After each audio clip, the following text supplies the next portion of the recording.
Trapią daugumą Seime turinti valdančioji koalicija rudeniop gali dar susilpnėti. Didžiausia Tėvynės sąjungos frakcija Seime palikti ketina Evaldas Jurkevičius. Nors Seimas išėjo atostogauti, politinės aistros nenurimsta. Liberalų ir Centro sąjungos frakcija palikus Žilvinui Šilgaliui ją papildė Valdemaras Valkiūnas. Jis frakcijai pasiūlė pasirašyti susitarimą, kuris kitam liberalcentristui Arminui Lydekai pasirodė nepriimtinas. Tačiau Lydeka frakcijos palikti teigia neketinantis. Savo ruožtų konservatorius Evaldas Jurkevičius tokios galimybės neatmeta. Jis prieš Seimui priimant svarbius gyventojams sprendimus norėtų rimtesnių diskusijų frakcijoje.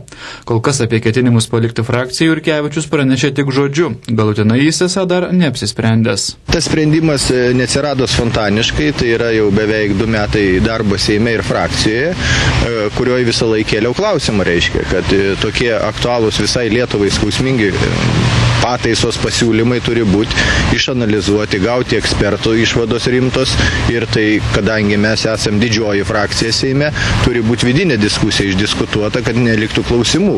Ir tuo labiau, kad Seimo nariai galėtų grįžę papasakoti rinkėjams, dėl ko buvo priimtas toks sprendimas. Tėvynės sąjungos frakcijos seniūnas Jurgis Razma teigia, kad paskutinė sesija buvo itin įtempta. Pasak jo, būta ir karštų ginčų, ir durų trankimo. Tačiau frakcijos seniūnas tikisi, kad visus nesutarimus pavyks užglaistyti. Aš pažymėčiau, kad dėl to vadinamo socialinių paketų, man atrodo, tikrai diskusijų netrūko.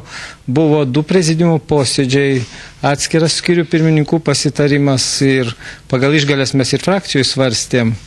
Tai aš tikiuosi, kad galėsim susitikę įsiaiškinti, galbūt tie priekaištai nėra tokie jau pagristi.